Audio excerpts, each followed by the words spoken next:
Welcome back to another episode of Eric Unfiltered. I am your host, Eric Dickinson, and before I get started, a few things. First off, give me a quick follow on the socials if you would so kindly. That would be awesome. You can find me on Facebook at Eric Unfiltered Podcast and over on X at Eric Not Sorry. I'm definitely more spicier over there. Definitely have a lot of fun. A couple of quick shout outs. I want to give a quick thank you to Jennifer and Jim and the others who gave my father a quick birthday shout out this Saturday. This Saturday was my dad, would have been my father's 74th birthday, but unfortunately, we lost him last October. So I just want to say thank you to you guys for doing that. And no, I did not sit at home and mope all day. He would have kicked my ass. No, I actually went out with my best friend, my brother. Ryan, thank you so much, man, and his two kids and his the kids' grandma, and we all went out to the Suffield Green, and they had a small little car show there. It was really cool.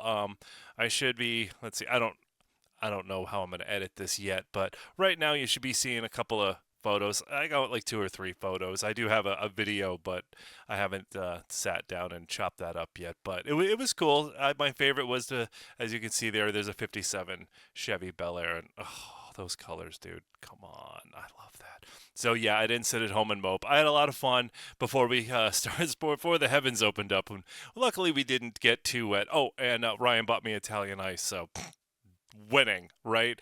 Okay, so let's get into this. The first one's going to be a little rough. The title of this segment is His Name Was William Evans. On August 6th, 2026, Cincinnati, Ohio police found the body of 7-year-old William Evans. Yeah, it's going to be one of those episodes.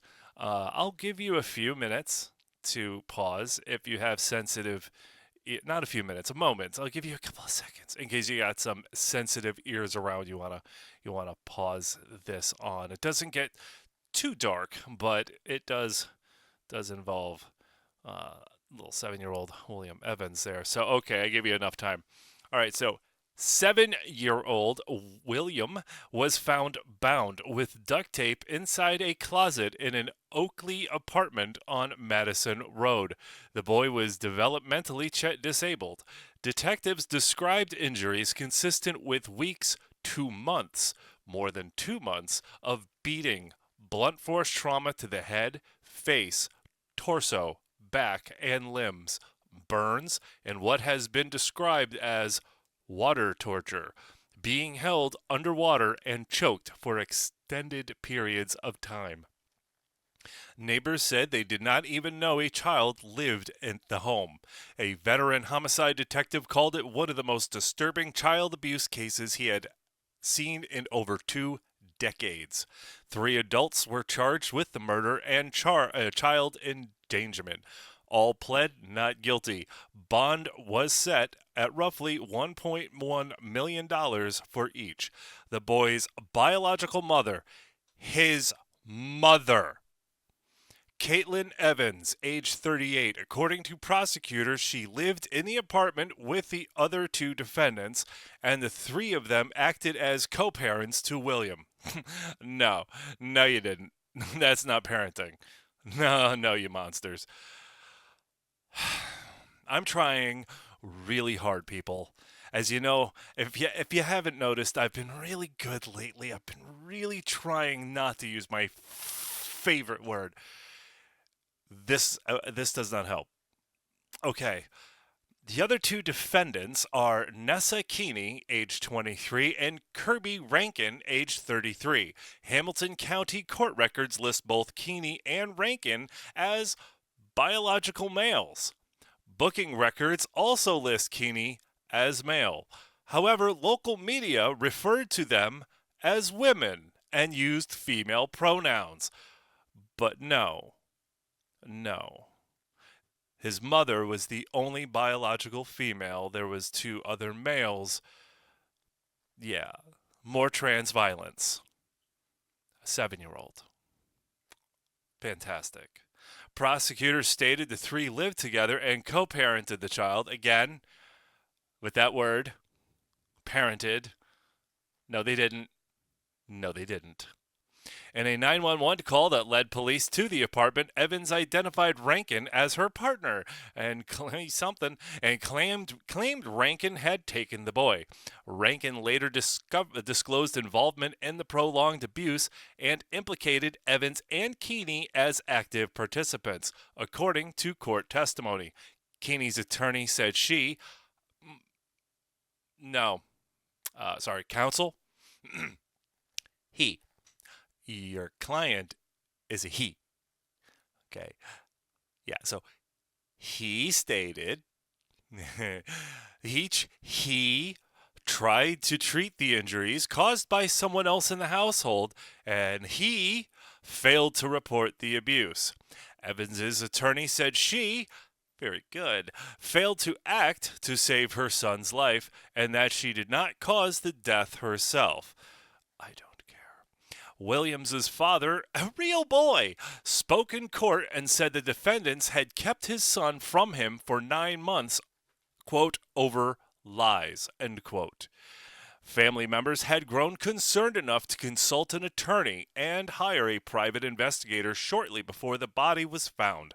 Rankin had a recent prior conviction from a January 2026 incident at a Fairfield grocery store parking lot in which Rankin punched a woman and brandished a firearm.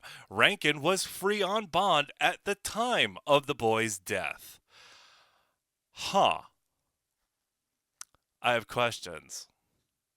Like, I'm curious on what these lies, quote, lies, the boy's father was talking about.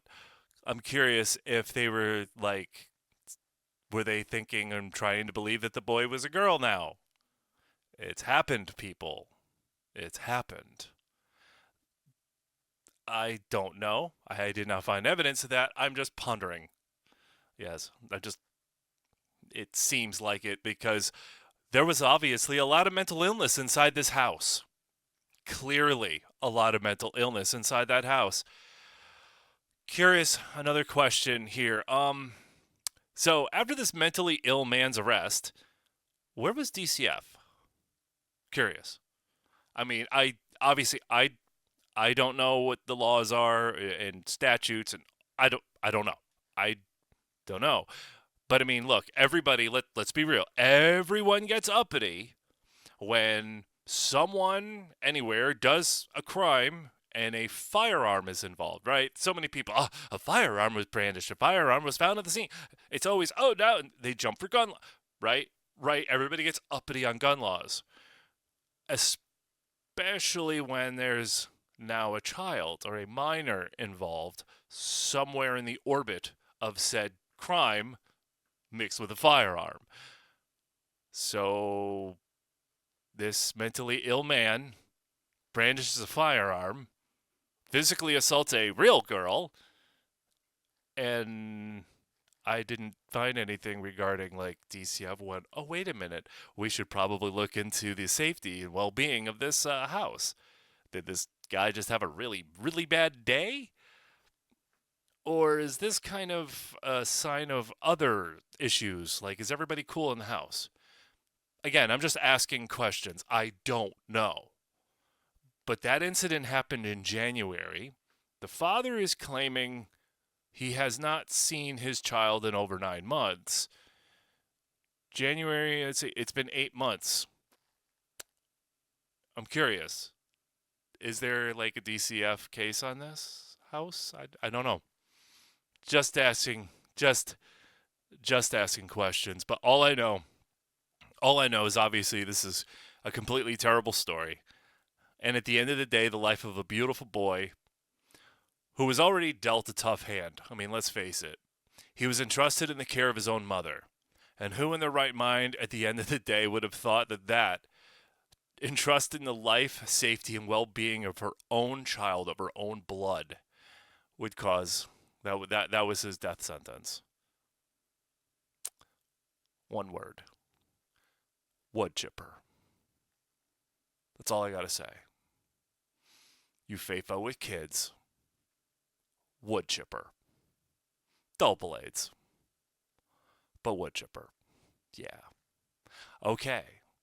something a little more uh, chipper? Just kidding. What the flock? Okay, flock cameras. Yes, I'm not going to go all the way into the rabbit hole on those. It's a totally different story, but it surrounds them. So, hey, what's up, Mooresville, North Carolina? How you guys doing? How you doing, Mooresville? In Mooresville, North Carolina, a police officer is facing charges after allegedly turning a crime fighting tool, okay, I use that term loosely, into a personal tracking device. That's right, former Officer Elizabeth Ann Snowman, age 36, was arrested on Wednesday, August 5th, 2026. Police, Police Chief Ron Campersiani? Hey, come on, give me an A for effort. Says she accessed the department's flock safety license plate reader system 31 times for personal reasons. And why would she do that, folks? Well, she was looking up her boyfriend's ex wife. Fantastic. Completely normal behavior. According to the chief, Snowman used the camera to pull information on the woman's vehicle and tracked her movements. Goody. Two of those searches happened while she was off duty. Officers are supposed to log a legitimate reason for each search. However, Snowman allegedly listed motor vehicle infractions 29 times and burglary or robbery for the other two. Investigators says she was not truthful when asked about the activity. Well, yeah, because she's nuttier than a squirrel turd. The department caught it during a routine 30-day audit of the system. Snowman was hired in January of 2025. She was arrested as she reported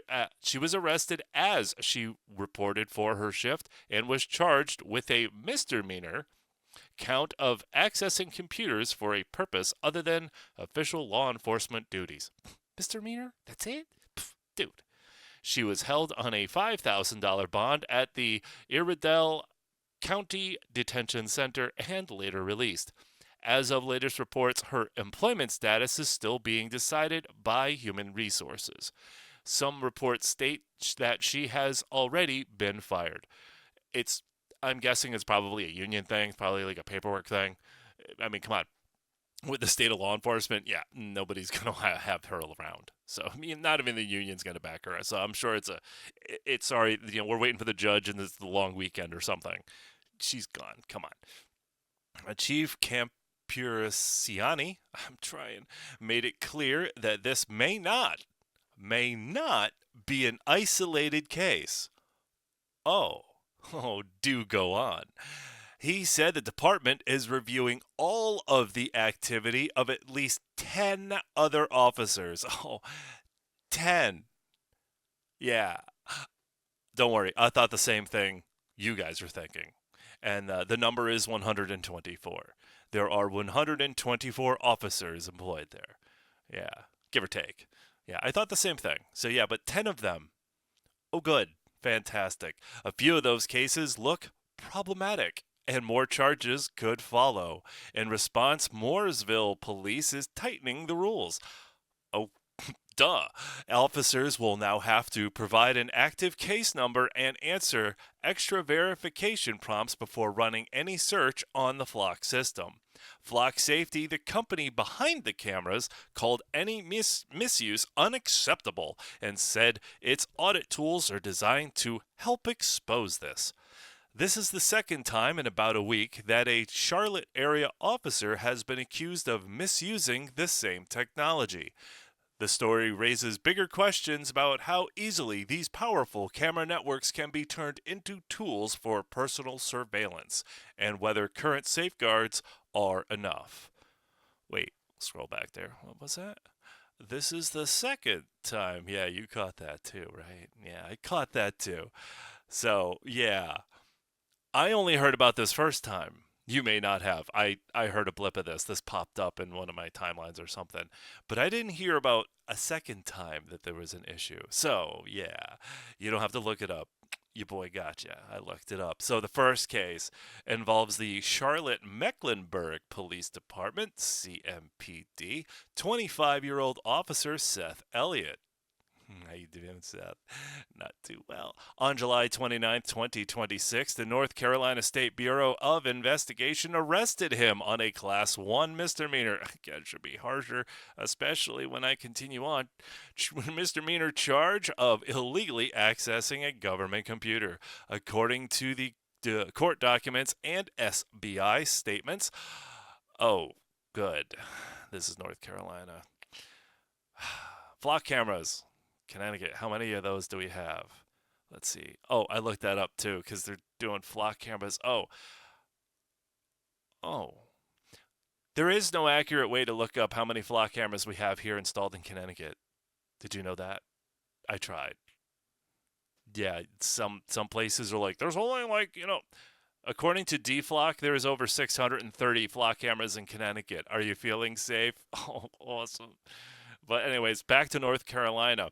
On June 16th, 2026, Elliott was contacted via Snapchat by a college friend, Michael Antonio Quester, who was the target of a Watauga County Sheriff's Office drug investigation in the Boone area. I apologize. I tried. I'm not from the area, guys.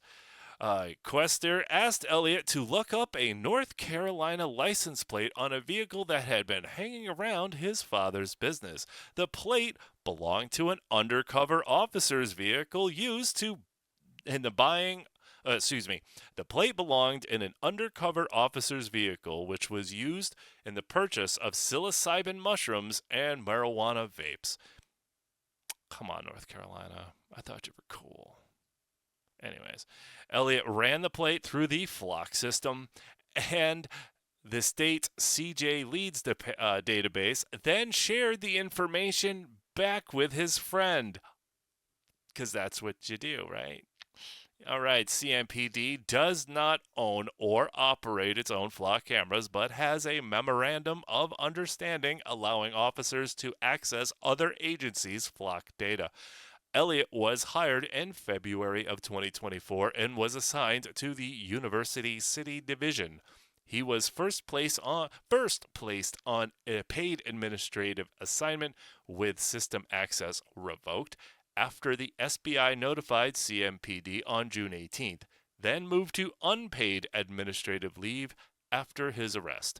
He was released on a $15,000 unsecured bond. His next court date was set for late August. Okay. Rant time. Yes. First off, flock cameras. F your flock cameras. People hate these things. In my opinion, it's a complete violation of privacy and violates the Fourth Amendment. It's creepy.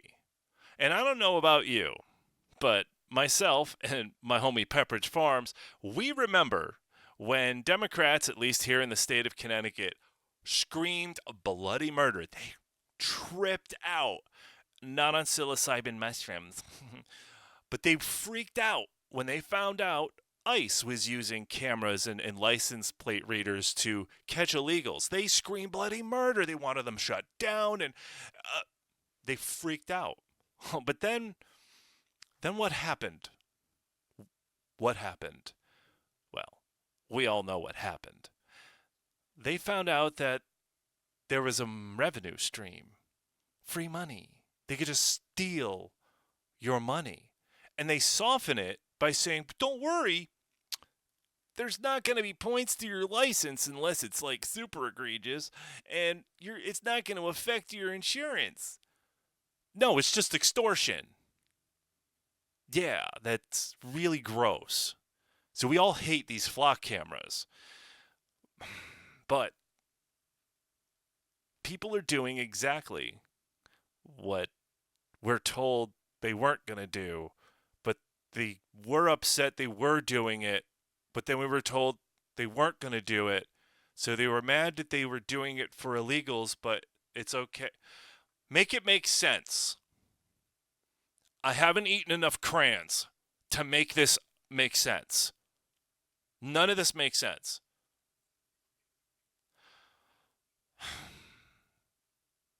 I don't know. I don't know, man. I don't know. I personally don't like the cameras. I am sick and tired of the surveillance state. Hell, I remember a time when all of us, Republicans, Democrats, blacks, white, all of us, it didn't matter. We were just Americans. We wanted government out of our bedroom. Do you guys remember that, like in the late 80s through the 90s? Like, government, get out of our bedroom. You know, what you do in the privacy of your own bedroom is okay. Do you remember all those things? Okay, I do. Pepperidge Farms does too. What's up, dude?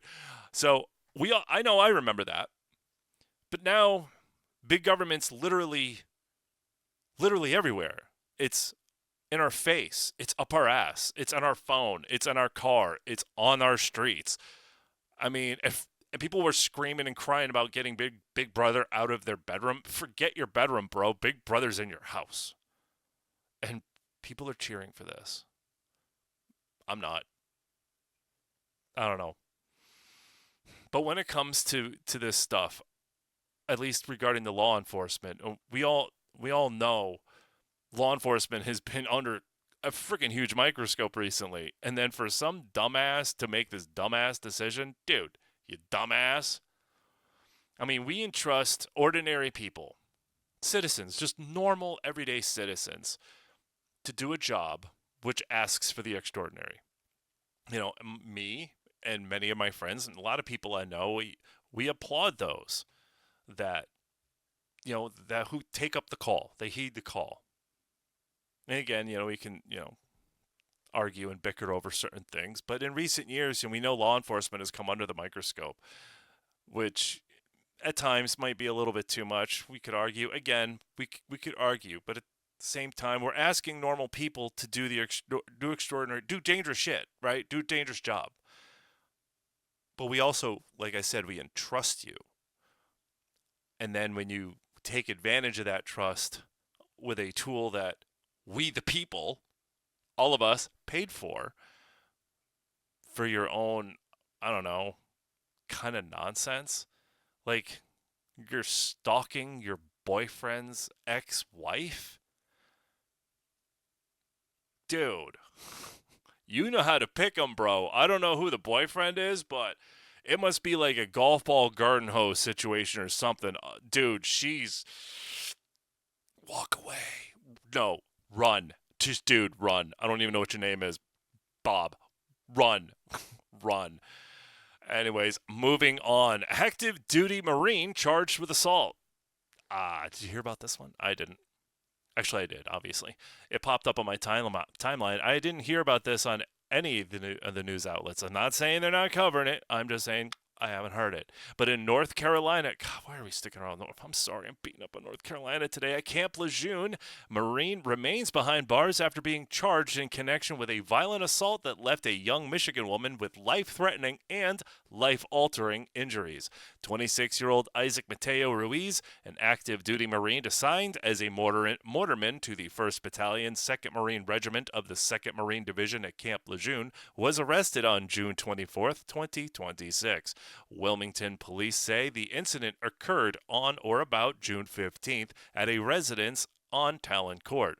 According to the arrest warrants, Ruiz is charged with assault by strangulation, assault inflicting serious bodily injury, and first-degree burglary.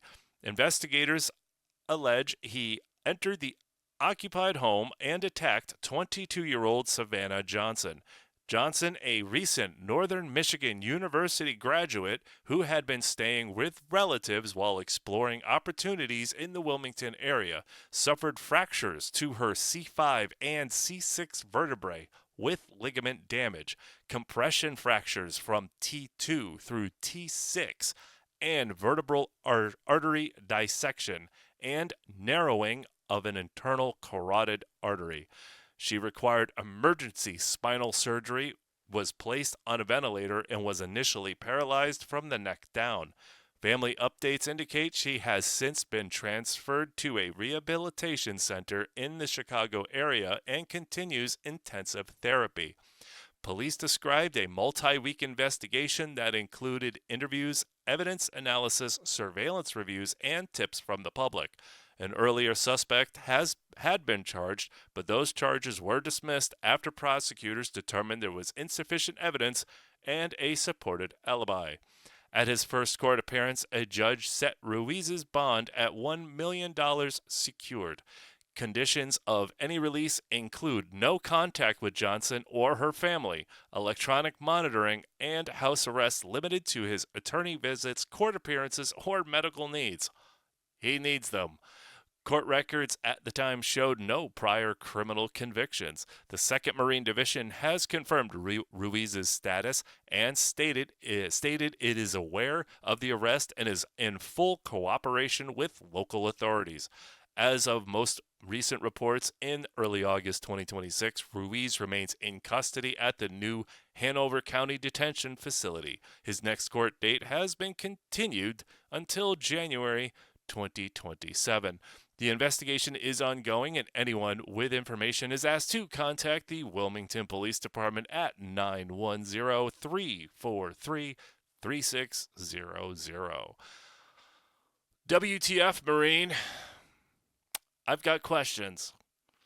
Like, how long has this guy been in? Has he seen, like, has he been in the ish? Has he been there? Does he have that stare that goes on? Is he got voices? Like nobody else is around talking to him? Is he on meds? I don't need to know what kind. It's not my business. I'm just asking questions. Because if so, that's probably a problem. Yeah. I want to know who left the storm door open and let this guy walk out. I feel absolutely terrible for this young woman. This young woman named Savannah. I mean, think about it, man. She's a recent college graduate. That's why I'm questioning why I haven't heard this story. I haven't heard it. Maybe it was, and I just missed the trolley. Could very well be. Fair enough. I don't sit and watch my TV and tune into the news all day. I'm not a freaking psychopath. I'm a sociopath. Anyways, but seriously, I feel terrible for this young girl. I mean, she just graduated college. She's got her whole life ahead of her. I mean, so many options wide open. She had so many roads right in front of her. And just like a raindrop on the end of your cigarette, man, snuffed it right out in an instant. This young girl's life completely changed. A road she never envisioned she would be on. No, why would she ever? Why would she ever think that? Unbelievable. Unbelievable. I hope this bastard gets tossed in the brig and forgotten about. That's it. I mean, really, for this guy. I mean, if he does hear voices and he is a little, nutty upstairs, okay. I hope he gets the help he needs in a padded room for the rest of his life. Easy. Never, sorry. You can't be trusted. Even if the meds make the voices stop, you can't be trusted in society. Sorry, no. Bye. You stay in the padded cell. Sorry, not sorry. Isaac, you are an absolute disgrace as a human being. You are an absolute disgrace as a man, and you are most certainly a disgrace to the uniform. That's it. All right, last quick one because I wanted to bring this one back home. I wanted to come close to home. It's not quite Connecticut, but it's our neighbor to our neighbor to the north. No, not Canada, Mass. What's up? You're our top hat. Actually, Massachusetts. Are you Connecticut's top hat, or are you our toupee? I don't know. We got a shitty face because we're Connecticut. Anyways, Massachusetts licensing policies under fire by DHS. This is fantastic. On July 1st, 2026, Pennsylvania State Trooper Michael Pahira Jr., a nearly 20-year veteran, was conducting a routine commercial vehicle inspection on the shoulder of Interstate 81 in Schuylkill County. I will give you a moment to continue laughing at me. I have no idea how to say that word. I've never seen it before. A tractor trailer driven by Michael Bond, 33, of Brockton, Massachusetts. No, he's not from Brockton, Mass. We'll get into that. He left the roadway, struck the trooper and another vehicle, and the vehicle then erupted into flames. Bahira unfortunately died due to his injuries. Bond was arrested and charged with homicide by vehicle, involuntary manslaughter, aggravated assault by vehicle, reckless driving, and other related accounts. He is being held on $700,000 bail. ICE has also lodged an immigration detainer almost immediately. Told you he wasn't from Brockton. See, my homie Chris, he's from Brockton. Sup, dude? It's been a minute. Hope you're doing well. See, this guy Michael, he's not from Brockton. He's Haitian and he's here illegally. I think it's 80. I don't know. I can't remember. I think it's 80. We'll get into it. The state of Massachusetts has drawn sharp criticism from the Department of Homeland Security. And why would that be, DHS? According to DHS, Bond is, hey, I was right, a Haitian national who was admitted to the United States on July 2nd, 2024 at Fort Lauderdale Hollywood International Airport as a parolee under the Biden-era humanitarian parole program. Just what we need in this country. More criminals. Because we already don't breed our own. We need some foreign ones. Fan-freaking-tastic. Oh, I'm trying, people. I'm trying. Biden. He later applied for a temporary protected status. That application was never granted. On June 13, 2025, USCIS formally terminated his parole and notified him, basically saying, you gotta go. DHS states he remained in the country anyway, settled in Brockton, and continued living there illegally. Despite that federal termination, the Commonwealth of Massachusetts issued Bond a non-domiciled commercial driver's license. Sorry, what? A non-domiciled commercial. Okay, so Massachusetts is giving CDLs to homeless illegals. Yes. How you doing? How you doing, Massachusetts? You guys used to be really cool.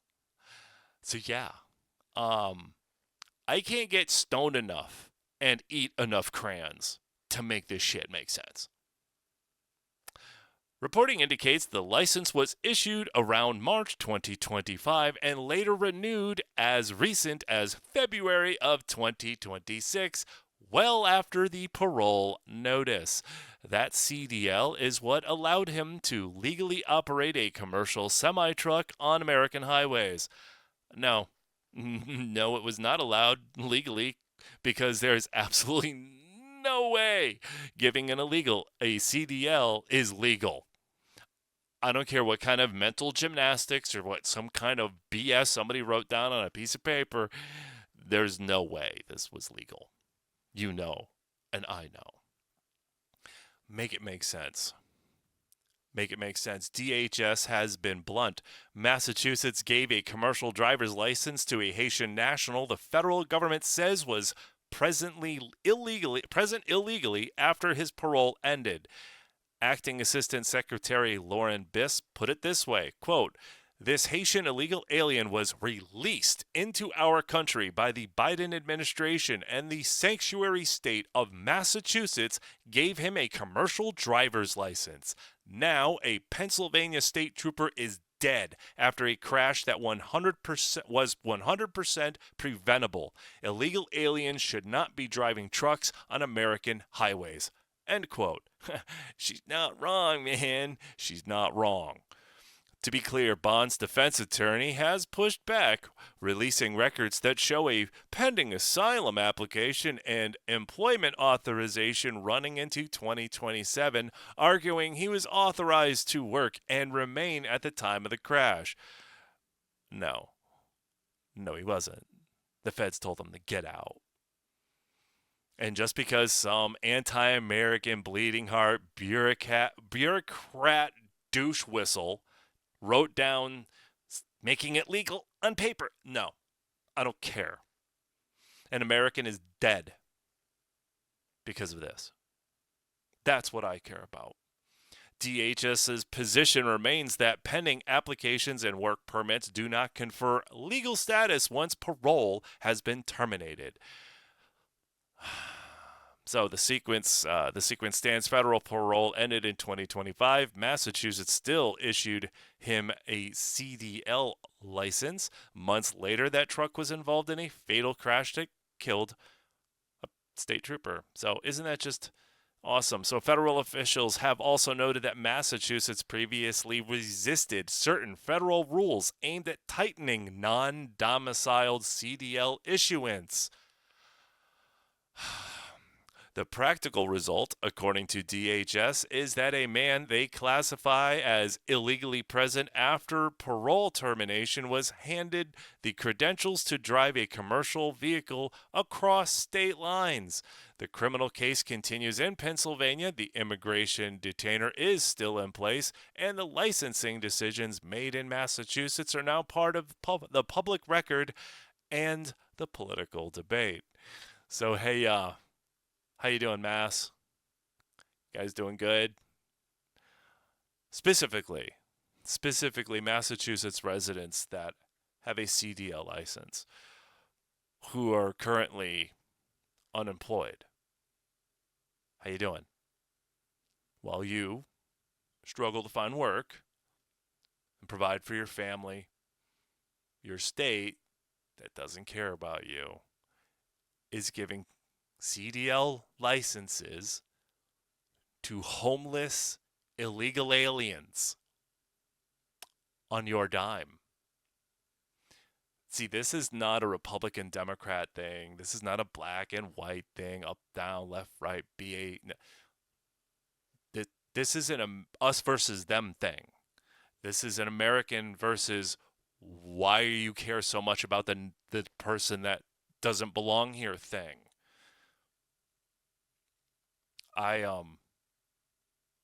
You guys got to remember this in November. I'm not telling you who to vote for. I won't. And if you've watched me for any length, you know which way I lean. I'm not going to tell you who to vote for. All I'm going to tell you is all I'm going to ask, actually, not tell you, ask you is, how is your life? How are things? Look around your neighborhood. When you're driving to work tomorrow, next week, school's about to get in now, right? It's soon. It's almost, we're mid-October, or excuse me, not mid-October. We're, second week of August. School's starting in a few weeks. When you're dropping your kids off at school and what, look around. How are things? Things look safe? Things look good? Businesses booming, moving in, or not? How are your taxes? How are the streets? How's your kids' education? How's your job? How are your friends' jobs? Do they have jobs? Can they find jobs? Remember that come November. Do your research. You have to be honest with yourself. Screw going along with the crowd and pissing off your best friend. Who cares? I've lost friends over politics, and I don't give a shit. I don't care. Get a thicker skin. Get better friends. You have to, at the end of the day, be an adult. Like I said, I'm not going to tell you which way to vote. I don't care. I mean, I do care which way you vote. I just hope you vote with your brain. Find out what matters to you. Your kids, the food you eat, how much money you put in your bank account, whatever it is. Do your research on the people that are running. Ignore the hot air that comes out of their face hole, because they're all full of shit. We all know that, right? I mean, look, yeah, there's always a few that are legit, but most of them, they're salesmen. They're selling themselves. So do your research. If they've been in politics before, how do they vote? Does it align with you? Cool. If not, then kick them out. Tell your friends that think like you, go, ho, yo, this guy ain't like us. We don't want him in. Do you want people in that support more of this? I don't. I don't know, man. I don't want this. I don't want this. I want less of this. I want less of the not. This whole thing, everything's crazy now, right? I'm not alone. Am I the only one that is noticing everything's kind of nuts? I know I'm going a little off the rails, a little off script right here, but seriously, things are a little nuts, right? I see reports of people, 17 charges through 5 months and they're still walking the streets, and now they've been recently arrested. Right? Shit's crazy right now. Well, we have an opportunity, a small one, tiny one. If you believe it and you believe in it, I guess, we have a small opportunity to kind of bring normalcy and common sense and bring the WTF down a little bit. Come, again, November. Look around your area. If things are insane, vote people out. Tell your friends, yo, this guy let this happen. You heard about that? Yeah, that's nuts. She's got to go. That guy's got to go. You need to change. Especially, I know here in Connecticut. What's up, Connecticut fam? How long have we been under the thumb of these tyrants, these elitists that think they're so much better than us? How long? Where's that gotten us? Okay? I'm not telling you who to vote for. Well, I'll tell you, don't vote for the commie. Don't vote for the socialist. But where has that gotten all of us? I'm asking because it's gotten me in the poorhouse. So thanks for that. Much appreciated. All right, enough rambling on. I know earlier I was talking about police officers, and please don't let those two stories. I know some people out there have their own opinion about law enforcement, but you know what? A lot of them are just normal, ordinary people that are just going out there trying to do their friggin' best. Right? There's always some bad apples. So, again, I'm not going to tell you how you feel. You all have had your own experiences, but at the end of the day, a lot of people out there put in a lot of sacrifices, and they put on a uniform, whether it's law enforcement, military, whether they've seen combat or not. I just want to say, for anybody that has put a uniform on to, put in service for their community or for this great country, or you once did, I just want to say thanks. You guys are awesome. And thank you for checking out this episode. And again, if you want to find me on X, I'm at Eric Not Sorry. I'm also on Facebook at Eric Unfiltered Podcast. Sorry for the long ramble there at the end. The coffee's wearing off. It's time to brew another cup. Oh, look at that. It's time for coffee. All right. Thank you for tuning in, and until next time.